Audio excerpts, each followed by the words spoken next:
All right, welcome everyone. It's Chris Petri. Thanks for coming by, and it's an Extreme Beginners video tutorial. We're actually going to create a beautiful landscape scene here.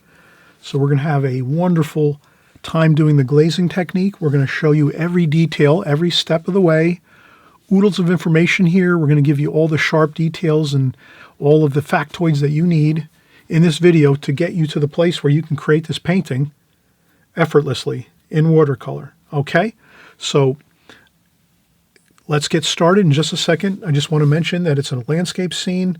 We're going to cover the glazing technique again. All of the light watercolor washes over the painting to start with.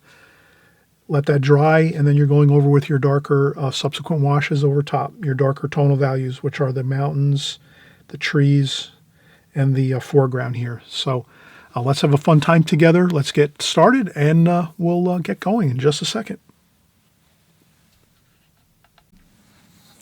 All right, we just saw the finished painting. Again, thank you so much for joining along on this tutorial. We're doing a beautiful landscape scene with the glazing technique. The glazing technique is so much fun, and so we're going to get started here in just a second. I just want to say thank you so much. If you've been with me for quite a long time, I know many of you have been with me many years, and you're watching all my videos, not just extreme beginner videos, but also the intermediate and expert style videos. But all the videos are fine for everyone. So even if it's not an extreme beginner video, and you're an extreme beginner and just starting out, please watch the other videos that I create too. Everyone can benefit from all of the videos that I make, but I do, again, create these extreme beginners for people that are just starting out because I cover more of the basics of how to get started with watercolors, but I do put in a lot of interesting information as we go. So always remember, no matter what, whether you're just starting out, whether you've been painting a couple years in watercolor, 2, 3, 4, 5 years, or maybe even if you're an old grizzled pro and you've been doing it for 10, 15 years, you might still learn a few things because I'm always reading books and articles and magazines, watercolor magazines, and I'm always looking at books and buying new videos, watercolor videos from all the great artists that are out there today, all the newer professional watercolor artists that are out there creating books and DVDs and things. So trust me, I'm always going to try to give you the most that I can, the whole enchilada, if possible, everything, the sharp detail, the factoids, everything that I can so that you get better at your watercolors. And I know all of you are getting better with your watercolors and doing absolutely much better each week and each month and year after year as you come along here with me on this channel, on our channel, and create paintings. So let's get started. And again, if you're brand new here, thank you for coming by. And again, if you've been here, with me for many years, thank you so much. I really appreciate it. And many of you that have been here for years, oh my gosh, you send me so many great comments in the comments section, and really give me a lot of encouragement, and that really keeps me juiced to keep going and keep painting on YouTube. So as long as you're here with me, I'm going to keep going. Okay.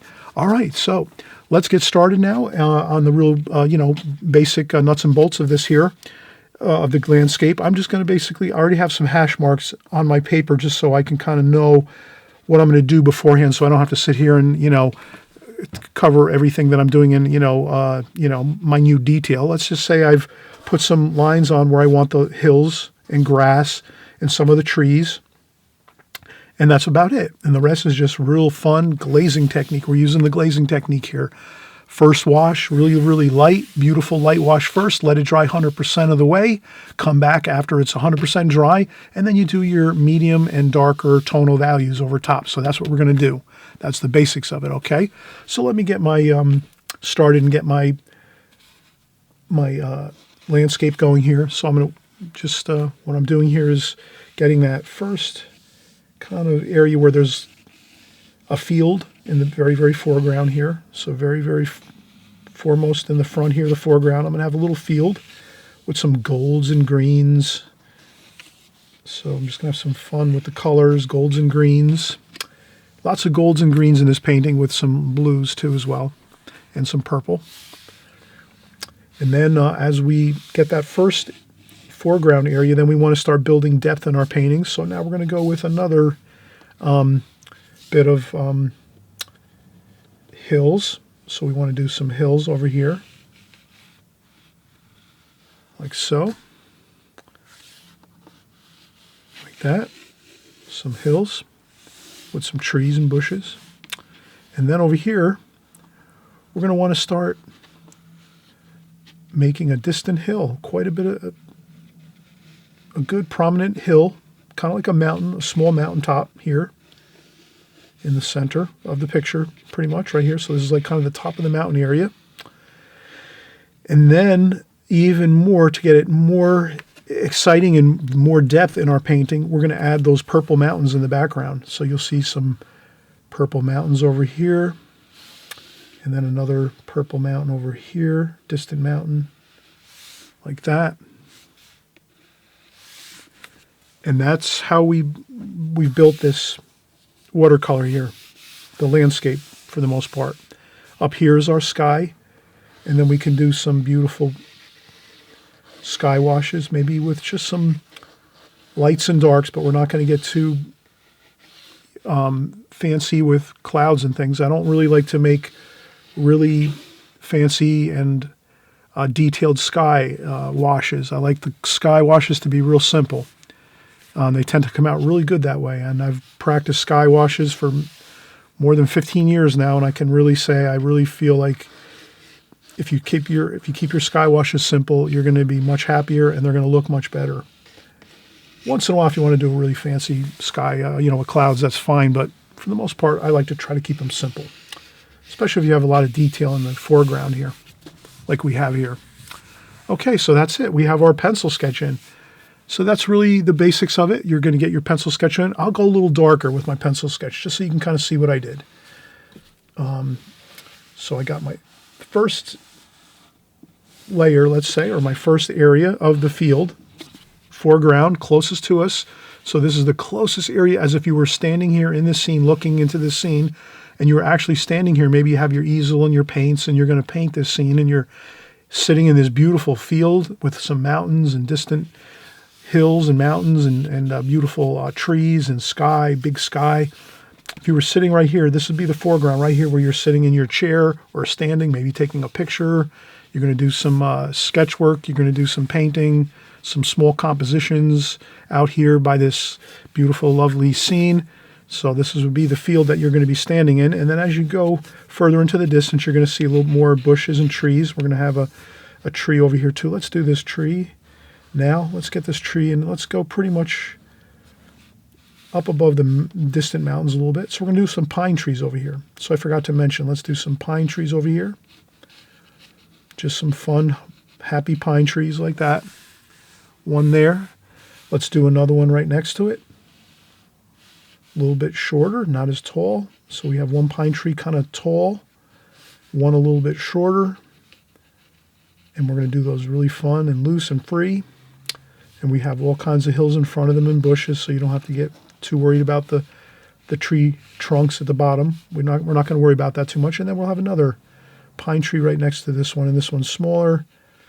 And we'll just kind of add that one in too. And we're going to do most of this with the brush, and you'll see how we do that. But I just wanted to get it in first here on our sketch. So that's what we did. We did the foreground here, field, and then here we have our hill. We have our 3 pine trees, like this, 3 pine trees here. Some more of those bushes and things, and we'll have a little bits of, let's do some trees. Our pine trees are kind of straight up like this, and then we'll do some kind of other smaller, interesting tree shapes, but they're going to be they're going to be twisted and kind of leaning a little bit, like that. We'll have a couple over here, maybe a few more here. And they're approximate. You don't have to be perfect with it or anything like that. A couple more like this. A couple more like that. Maybe there's a fence over here. You could have a fence in this painting. So you could make a fence with some posts. Maybe the fence posts are a little bit here and there, twisted, bent. You don't have to make them perfect. And that's all. We have some really nice verticals. So you can kind of see lots of verticals here all the way through this area. The foreground and the middle distance, we have lots of verticals. And then over here we have our mountain, our large prominent mountain that sits right here in the middle distance. And then in the far distance, we have our purple mountains in the background, all the way over here. And there you can see that's how we do our sketch, and that's really it. The sky we're going to do really free and fun, so you don't have to really worry about it too much. We just know we're going to do a couple large brush strokes with some kind of cloud shapes, but nothing too fancy. You'll see how I do that when I paint, and we're going to paint in just a second. So if you can kind of just capture this in your mind, this is kind of the basic idea of it. We're kind of making steps back into the painting to create the illusion of depth. So you have your foreground here, which is a field going across like this. Then you have some pretty close, maybe middle distance here, pine trees, fence posts, some other tree shapes. Then in our kind of further middle distance, we're going to have that prominent mountain right in the center with some bushes and things that kind of lead the eye to the center like this. Like that. And then from there, you have your distant mountains, which are kind of a purple color, which look beautiful, a light wash of purple and blue. And then your sky wash. We're going to do a light blue and purplish sky with maybe a little bit of orange in there, or alizarin crimson, a little bit of reddish orange. You'll see what we'll do with the washes next. But this is the basic fundamental approach of the glazing technique. We get our sketch in there first, and you can kind of see how I did the sketch. And then from this point, the next step is real easy. We're going to wet the whole paper with water and get in a really light wash over the whole painting. And this is the really easy wash. When you do your first wash with the glazing technique, it's real easy. You're just getting that light wash of bluish purple across the whole paper. And then once that dries, then you come in and we'll do the darker darks here, the mountains, the bushes, the trees, the fence posts, the pine trees over here, and you'll see how it all comes together, okay? All right, so we've actually worked a lot right now. We've covered a lot.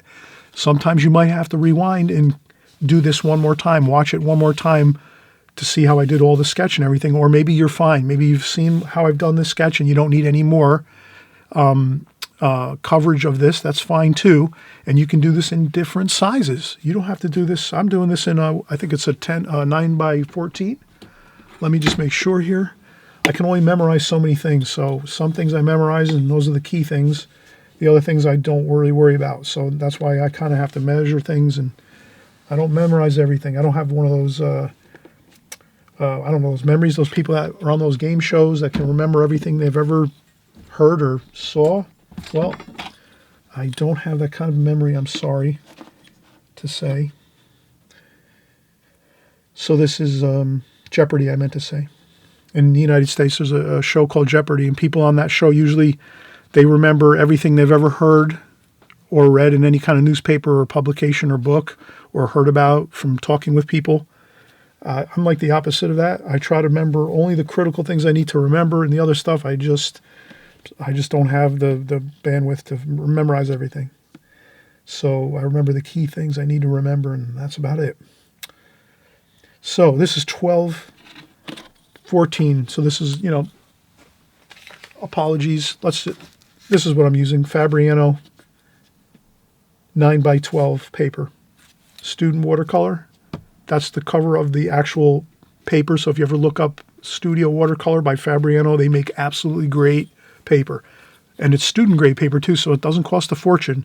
So if you're kind of like on a budget and you want to get great paper for a very fair price, you can get a whole pad of this paper. 9 by 12, which is good size. You can cut it in half if you like to work a little smaller. So if you want to make this painting here, we're doing half of this size, which is fine. That's still a pretty good size painting if you trim this in half. And I think there's 50 sheets. So you'd have 100 sheets if you trimmed this in half of this Studio Watercolor by Fabriano. Great paper. Okay, so let's take a break and we'll come right back and we'll start our glazing technique. And you'll see how fun it is and easy it is. It's not too complicated. So let's cover that in just a second. I'll be right back.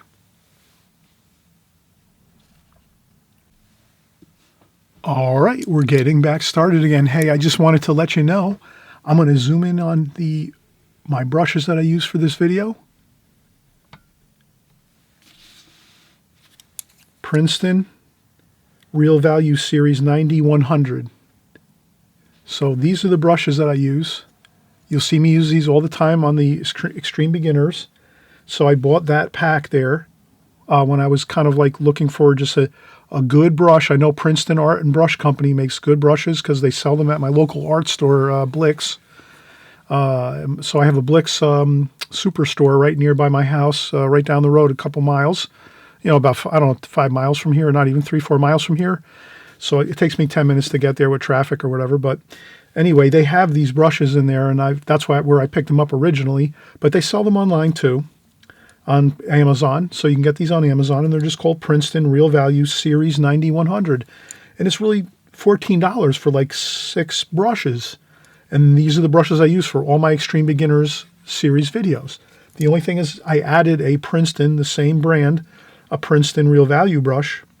I added a 1-inch flat brush like this, which gives me a little bit more coverage with water. So when we're doing the glazing technique, when we're going to use this one right now, this way you have a larger flat brush to get really large washes on your whole paper. But this is the brush set that I use. And it's just called basically a Princeton Real Value Series 9100 with 6 brushes in it, round brushes, and a couple of flat brushes for the most part. And they work perfect. They're really excellent. They handle beautifully, and they're perfect for beginners. And then, of course, I use my Oval 16 Prang Oval 16 watercolor set for my paints. So this painting I'm improvising for the most part.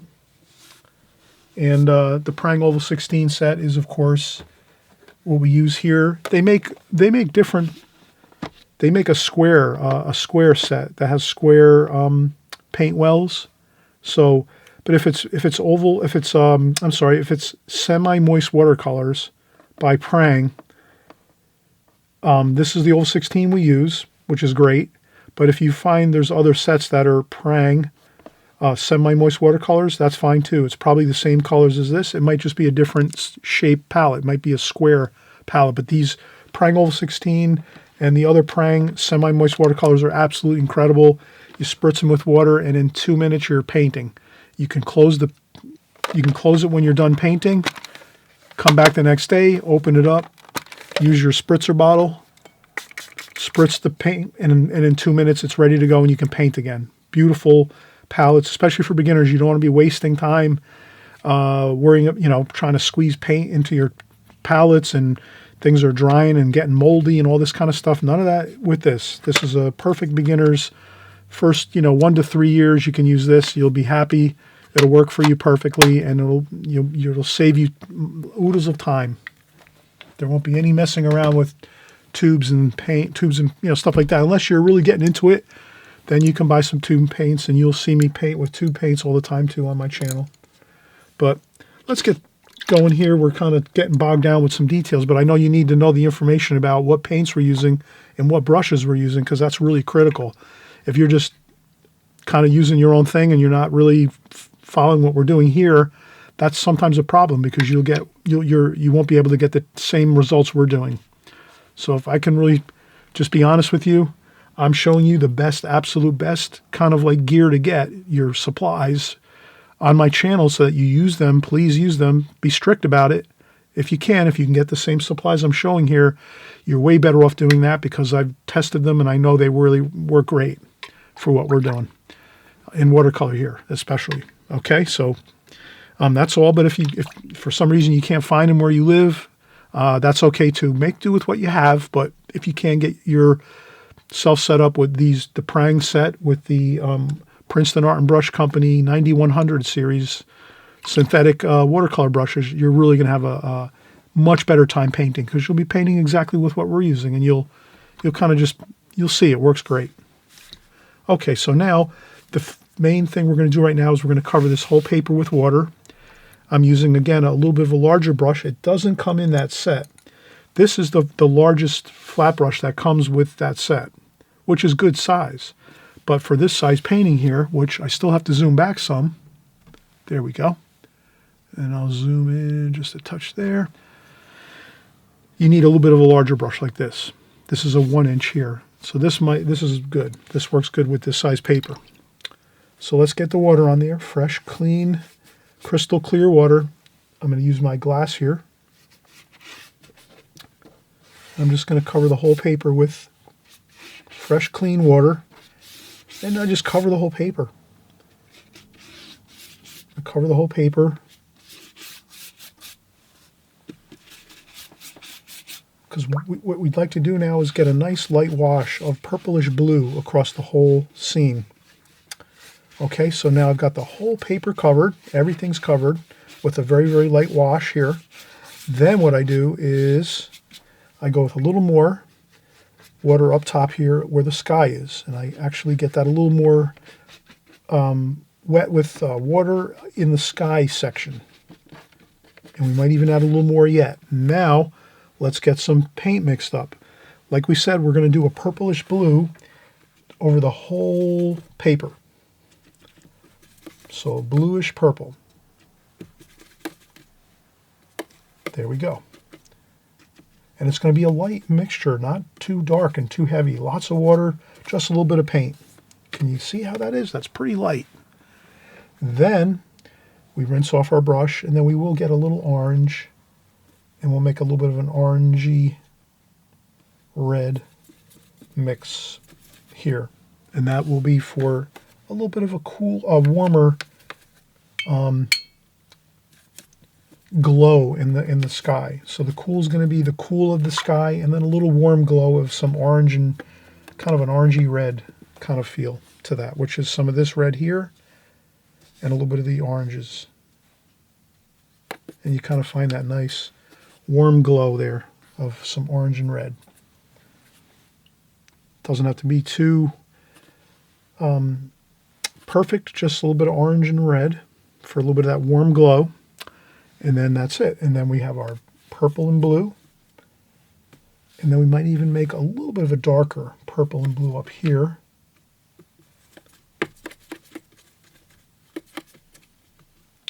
And the reason I'll go a little darker, maybe a touch of brown, just a little bit of brown to kind of give it a little bit of a grayish color to it. Okay, so this is going to be a little darker with a touch of brown for some clouds. This is the lighter blue, and then we have the orangish red-orangish glow that we're going to add into the painting. Okay, so now we're going to rinse off our brush again, and then add a little more fresh, clean water up top. But already we're going to start putting in our color, so let's do that. Let's get our light blue, bluish purple, let's call it. You can kind of see how that looks. And then across the bottom of the sheet of paper, let's add some of that reddish orange glow over here. So we're going to add some of that orangish red glow, and then maybe some over here too, toward the bottom, where the horizon line is across the sky, where it meets the mountains. And there you have it. Then we make a little bit of a darker cloud up here, like so. And then the same thing over here, another kind of darker, little bit of darker cloud up here, like that, and a few over here.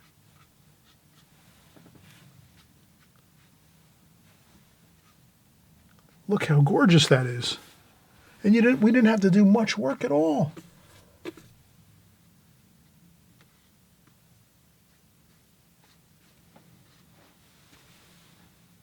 Perfect. And then you just take the rest of this wash, light blue, and just cover the rest of the paper with that lightish blue wash, even some of the red too. Orangey red, mix that in too, but it's pretty much, you just use up the rest of your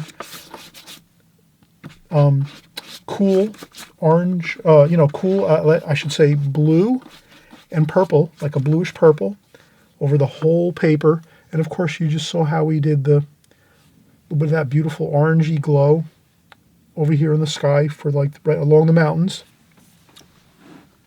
Then you can grab a tissue to lift up any puddles you might see. So if you see any puddles of water, now's the time.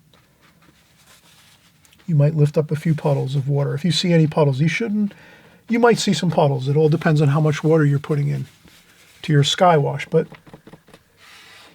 I think most of you are already catching on with this, and you're kind of getting the feel for it already.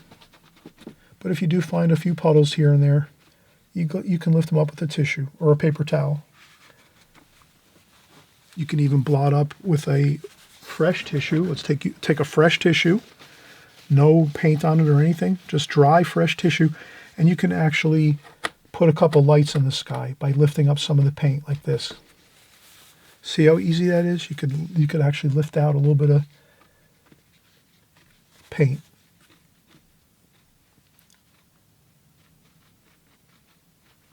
Like that. Just for a couple spots to just, lighten it up a little bit, that's all. Very lightly, just tap on the paper a little bit. And that looks good. It gives you a little feeling of some clouds here and there, some white fluffy clouds. And you have your blue sky here, your bluer sky, and some more brightness, and then some orangey red in the sky too, to give it that warm glow, that warm feel of maybe a hazy sunny day. So that's all, but you can see this is a super light wash. You can barely see, but it's on camera, it looks a little lighter. I can see because I'm looking at the viewfinder in my video camera, but I can kind of tell that it's a little darker here in my studio, but it'll lighten up. It'll lighten up quite a bit. But that's the main focus. You want to get that really nice light wash over the whole paper, just like we did. And now you're 100% ready to just let it dry. If you want to use a blow dryer, I'm going to use a blow dryer for maybe 5 minutes. You blow dry this for 5 minutes and it dries up beautifully. Or if you want to wait for like 2-3 hours, it'll probably dry in 2-3 hours, enough that you can go back in and start putting in the rest of your painting. So I hope you'll kind of stick with me on this. With your glazing technique, you always have to remember when you do that first wash like we just did, you either have to do two things. Always remember just two things really you can do. One is you blow dry it for a couple minutes, 5 minutes, and it becomes dry, and then you can start painting again and do the other darker washes on top. Or two, you have to wait at least a couple hours, maybe 2 hours or a little more or a little less. Depends on how warm where your painting is. If it's cooler or warmer in your place where you live or where you're painting, you might have to wait a little longer or a little less. But let's just say a couple hours, it should be good enough. You can go back in and paint. And the way you do is you just touch the paper. And if it's dry to the touch, you can go back in and start painting again. Okay, all right, we're having a fun time here. Of course, we always have fun here.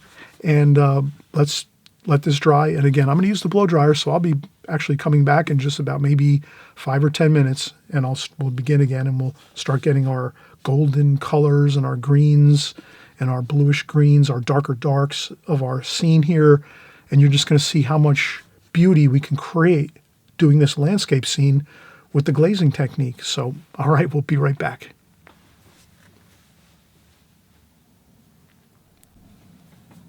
All right, so we are back, and we are actually, I'm just making sure my camera's in focus, and I use the blow dryer, so this is dry right now. It's dry to the touch for the most part. It is still a little bit buckled, so the paper's a tiny bit buckled, which isn't a problem for this painting. Some paintings you might have to let your paper dry so that it's there's no buckles in it, so that means you have to let it dry a little bit longer, or you use the blow dryer a little bit longer to dry it off so that you don't have too many buckles in the paper. But this paper is a little buckled, but it's not a problem because we're doing a landscape, so you really don't have too many issues usually when you do a painting, a landscape painting, if your paper buckles a little bit and you have a little bit of waviness to it. That shouldn't be a problem. But I'll just kind of go and do my regular routine here. I'm going to just wipe up my palette. I cleaned up my palette, so we have a fresh, clean palette to work with. With this type of painting, you don't always have to clean your palette. If you have some blues and some oranges and reds in there left over, that's probably not a problem because we're going to mix some darker colors now anyway. But I just have the habit of always wiping down my palette and making sure I have all my paints cleaned off there, and I have a nice fresh start here. So then we have you can see my water in my water container here. It's actually a glass. That's fine. It's a little bit of purple in there, but again, we're doing darker darks now. So a little bit of a light purple tint in your water won't hurt if you're making darker darks like greens and things like that, and golds here.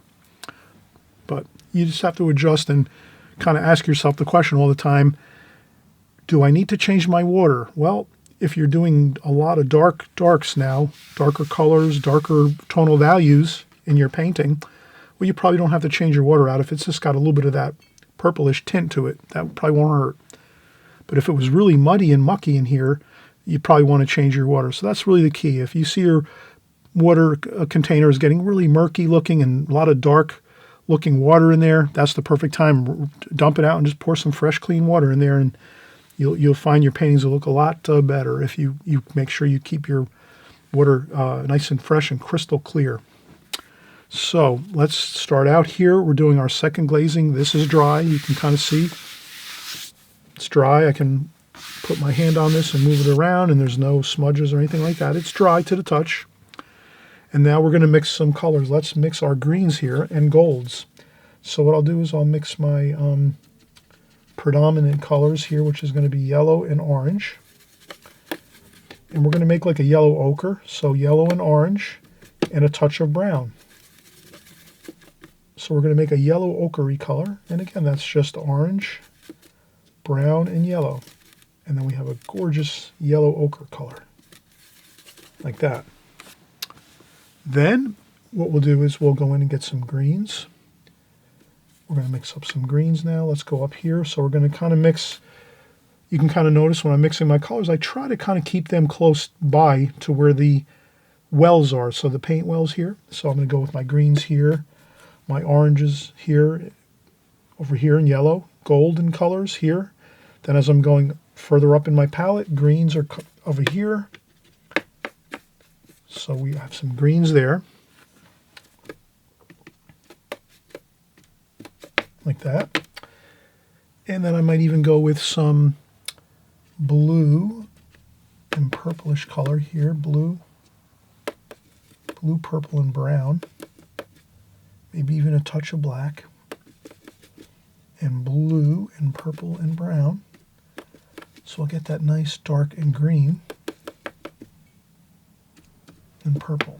I'll get that nice dark green for the pine trees. So there we go. We have some pine tree color there. All right, so we'll rinse off our brush. Dry off a little bit of the water there because we're going to use a little bit less water now. So let's get in and start doing some of these gold colors. And this mountain here is going to be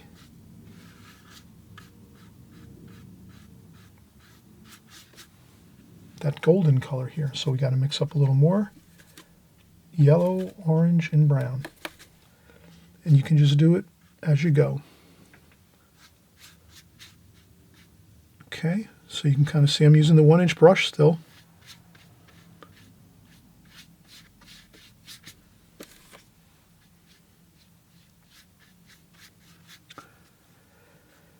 And I like to feather it in.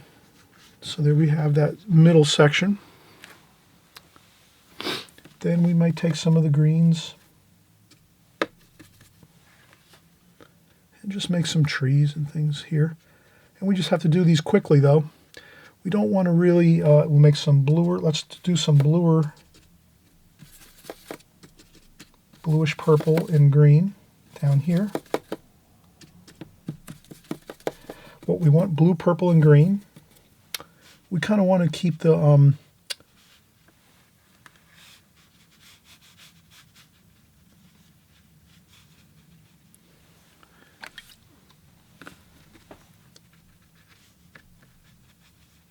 blue, purple, and green for these some of these trees and bushes in the middle distance here. So we just want to put some kind of some ideas of some trees and kind of the hill here. So you get some of that cool, interesting shapes of some trees and things like that over here and there. You know, not everywhere, just, you know, kind of lightly. Over here we're doing some light bluish green. So like bluish green, blue and green together actually make things look further in the distance. So if you have a little bit of blue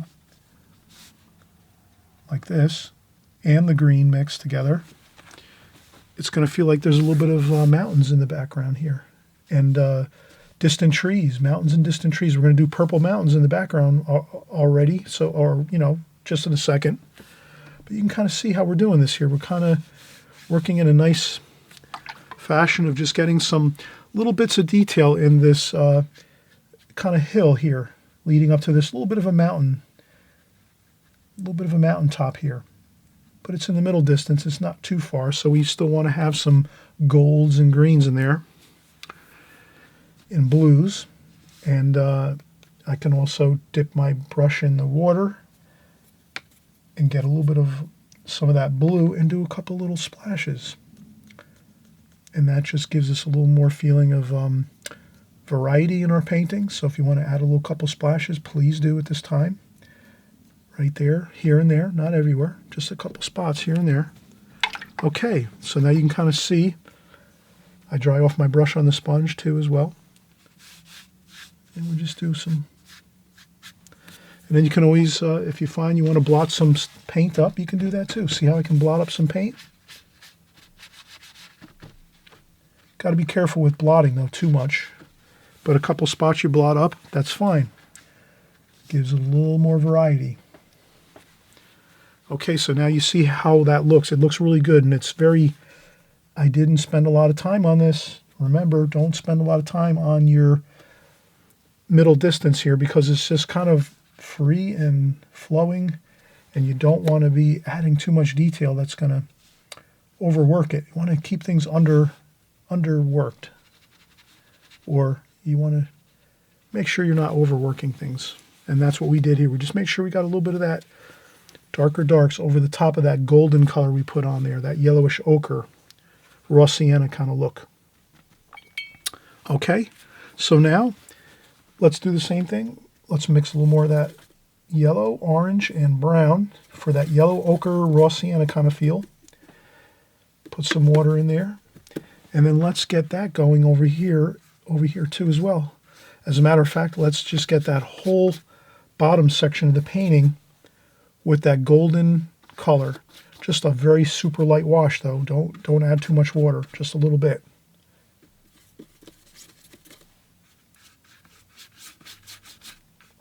Can you kind of see how I'm using very little water? Not too much, just enough to coat the paper with a thin layer of water, kind of blending all that golden ochre, yellow ochre, and raw sienna kind of feel down into the foreground here. That's perfect. Then what we do is let's get some real, now we're going to go in and get some brown, yellow, orange.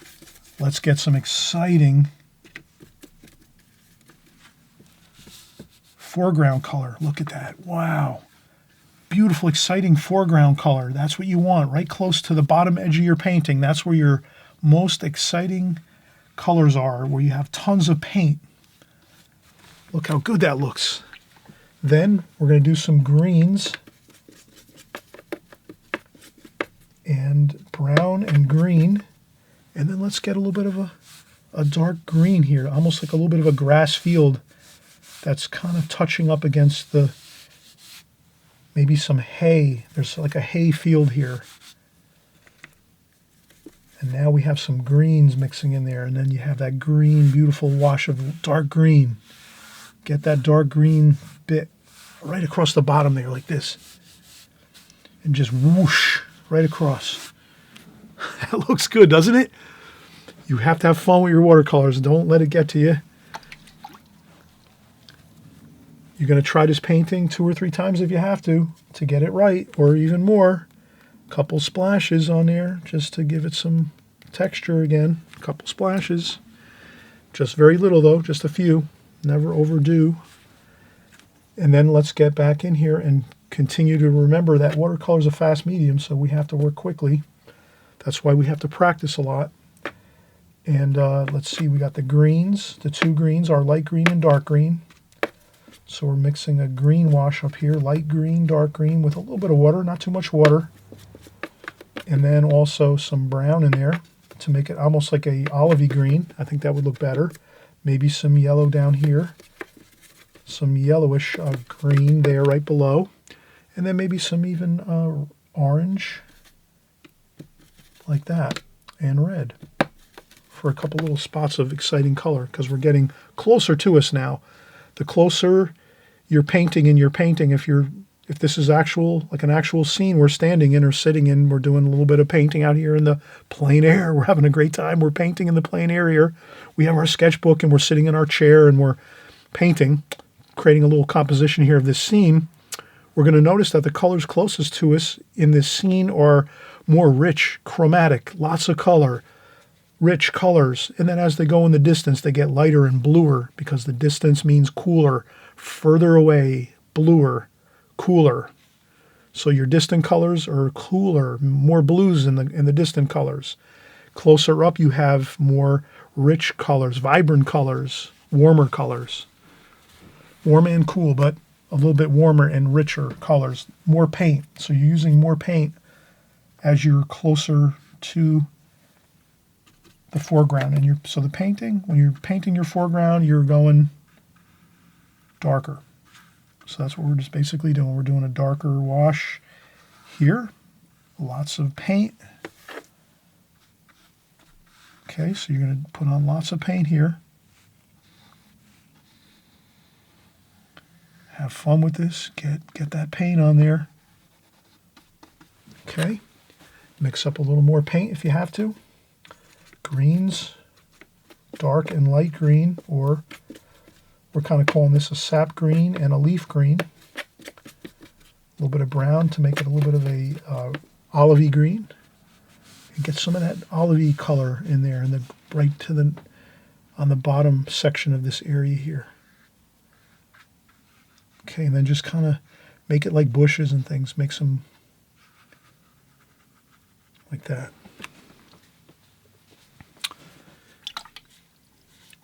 And then you can just blot up a little bit too. Add a little bit of, blot up a couple spots maybe, just to get a little bit of, couple of areas of like some, I don't know, a little bit of light splashing around, maybe some sunlight splashing around in there. Okay, then you can even add a little bit of dark brown, blue, and purple. Brown, blue, and purple, and red. A little bit of water, maybe a touch of black. Got to be really careful with the black though, because black is very, very with these paints here, this black is very strong, so let's make sure if you add in some black, just add a little tiny touch of it. But you can kind of see how it looks really good here. It kind of gives us that feeling of, we have some, I don't know, splash a little bit too, like that. It gives us like a real powerful line across here. So that's where the field ends, and all of these trees and bushes over here kind of begin. And then you can maybe do a couple of scratch up a couple of things here.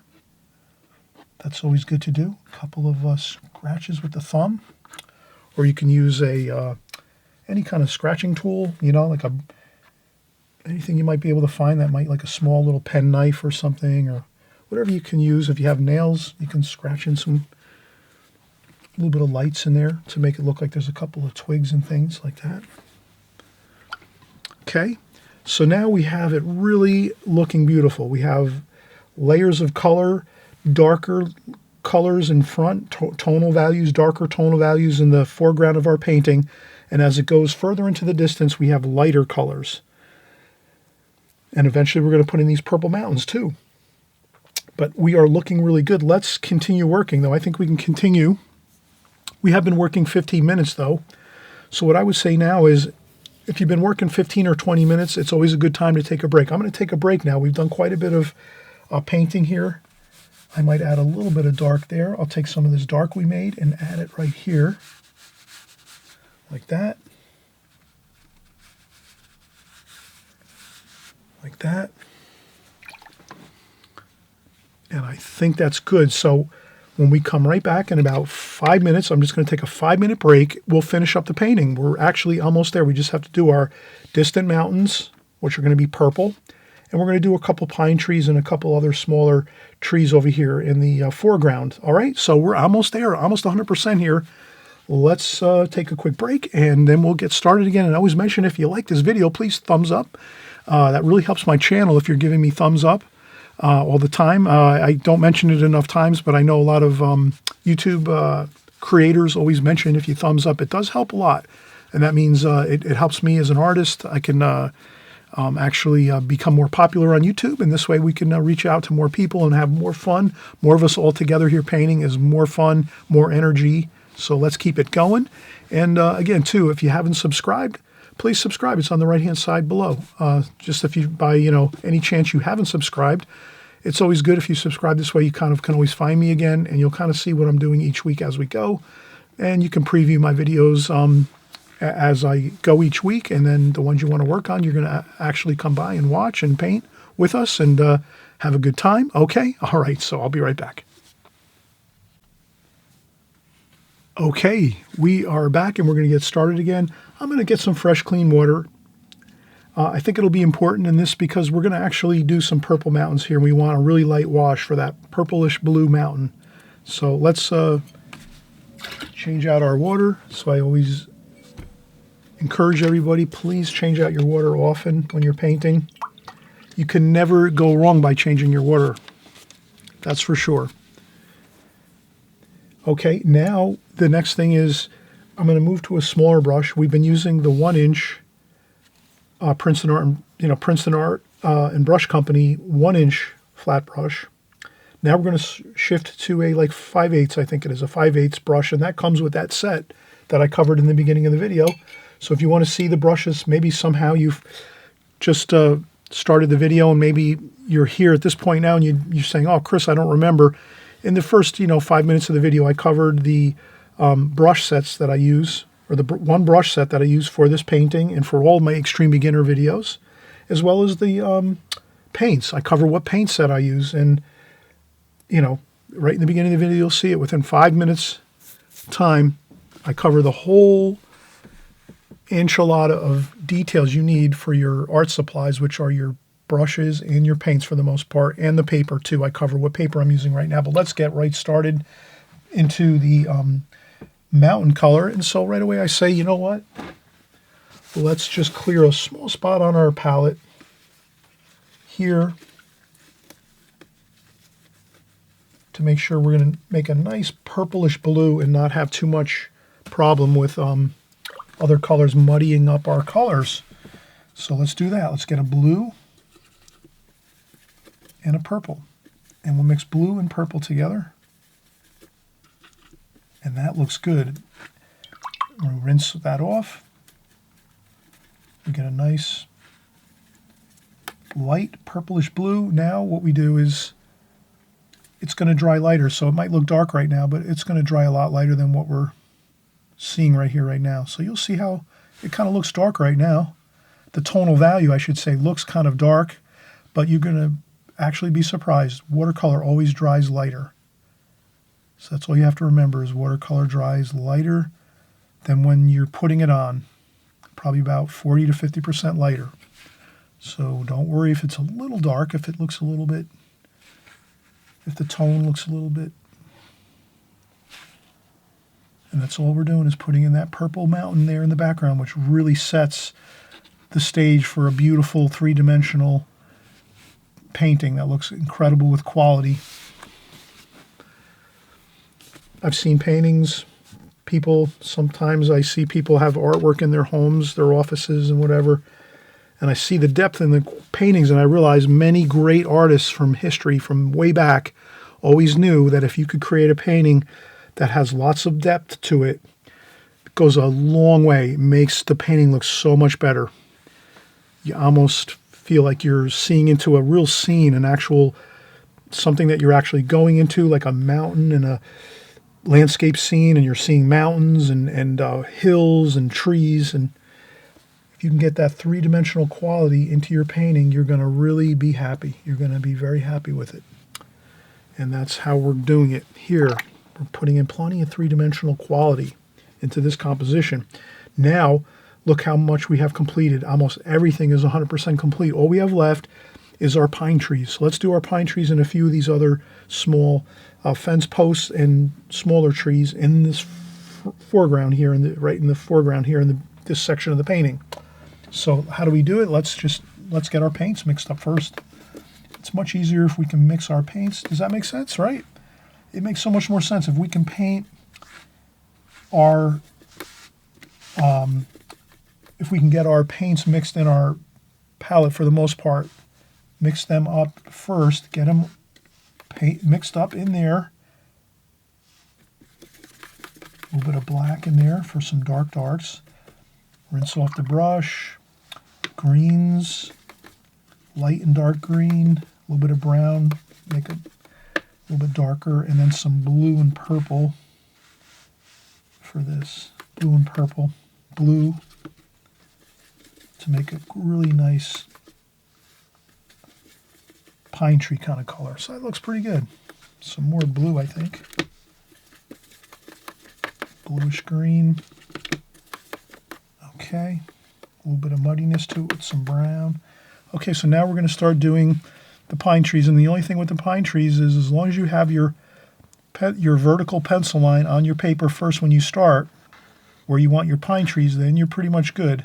Then you're just going to take your brush, load up on with your small flat brush, which is a 5/8 inch flat brush, which again comes with the Princeton Art and Brush Company set, which I show in the beginning of the video. As long as you have this brush, you'll be able to create a gorgeous pine tree by just taking your brush and using it like this. You don't want to paint like this. You want to use it on the edge like this. And then you can kind of just use it this way, and you just kind of go with a down stroke like that, and then a couple over there like that. Like this. You go in, get a little bit of water. Maybe you might say to yourself, I need a little more orange in there.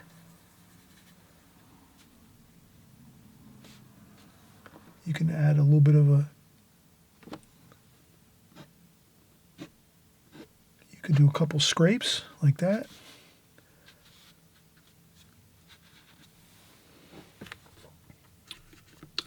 Blue and purple.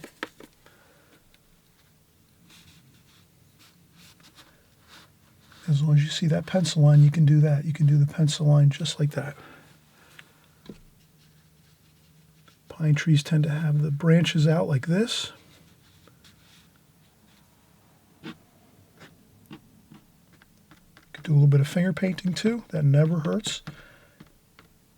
A couple of spots though, not everywhere, just a few spots. Like that. There you go. That's one pine tree. And then let's do another one right next to it. This one, you can add a little bit of more gold, yellow, and orange. Just to change up the color a little bit. Makes it look more interesting if you can change the color up.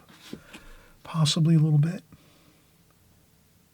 And then you're just doing a couple little flicks out this way. Do a couple like this. Like that. Perfect. You have two pine trees right there completed.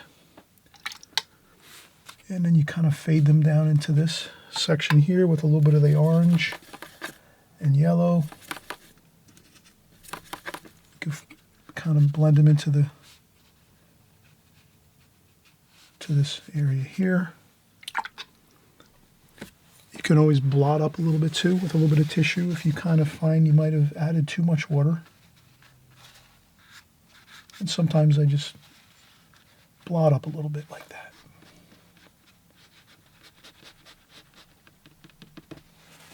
There we go.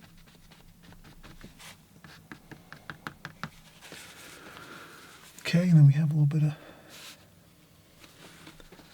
Okay, perfect. They're behind these trees and bushes a little bit, so these pine trees are back a little bit over this bit of hedges here. So just to kind of get those...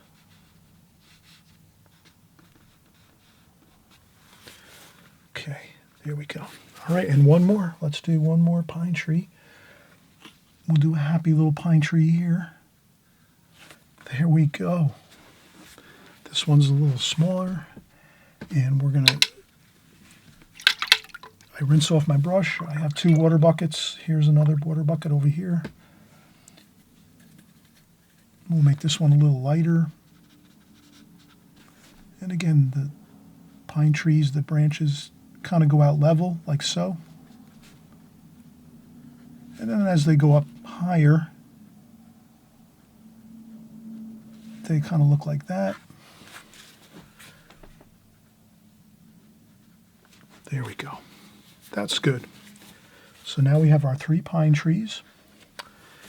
Then we'll use our Prang Oval 16 brush that we have from our Prang Oval 16 set.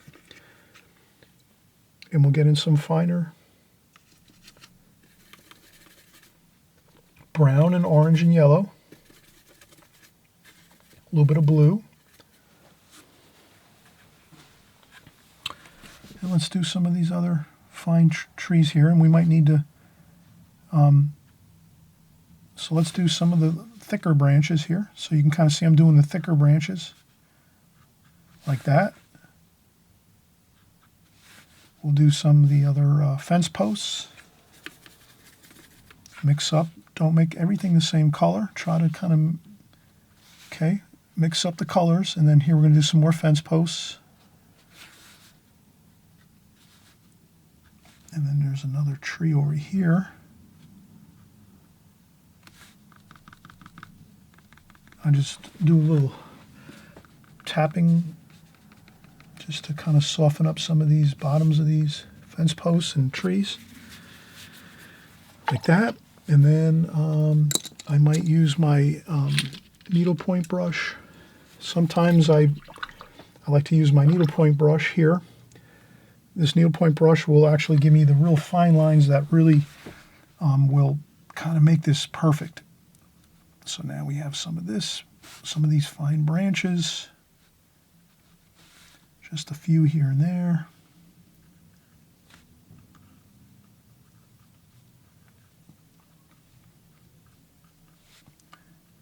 Okay, a couple more of these over here so you can get some fine branches there.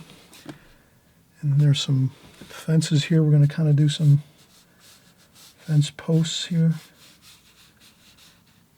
So these are some wires, but they're not everywhere. The wires are kind of broken and some are there. And then what else do we have? And then if I need a little darker darks here, I mix up a little bit of darker darks there.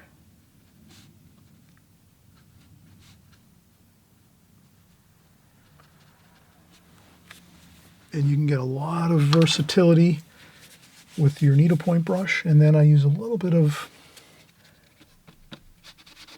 the tissue, and I leaned into my painting and made a couple of spots that were, and then you can just scrub those areas with a little bit of tissue or paper towel if you leaned into your painting a little bit, and then you just add a little paint over top, and then there's no problem with it. You can even add a little more grasses and things in the foreground here. You can do that. Not everywhere, just maybe a few here and there. Just a few here and there, just to kind of, a couple of wisps of grass and weeds goes a long way, just a few. And a little more, a couple more splashes. I just put a couple more splashes in the foreground here just to give it some texture over here too. Okay, and I think that looks perfect. All right, so let's call this a day. I'm glad you're painting along with me. We had such a fun time here doing this landscape painting, glazing technique. This is an extreme beginner series painting, which means you're actually going to do fine. You're just going to stick with the program, the methods, the techniques that we use on a constant basis here, and you will definitely get the hang of it. as long as you're stopping by week after week, month after month, and year after year, you'll be painting beautiful and successful watercolors. Okay, so I promise you that. And please leave comments in the comments section. This way, if anyone else that's painting along, that's been working with me for quite a long time, they'll answer your questions if I don't get to them about techniques or any kind of issues you might have. So always remember, the comment section is the place where you can ask questions. If you're getting stuck on something or you don't understand something, I can answer the questions, or there's many other people here that are on my channel that have been painting a long time and they're actually fantastic watercolor artists. They can also answer your comments as well if I can't get to them again. But I try to answer all my comments and read all your comments, and I'm really thankful that you do send me a lot of comments, and most times they're just really very kind comments. So thank you so much again for always encouraging me, and it keeps me going for the gusto every week and every month and year after year here on YouTube. So until we meet up again, thank you so much, and happy painting, everybody.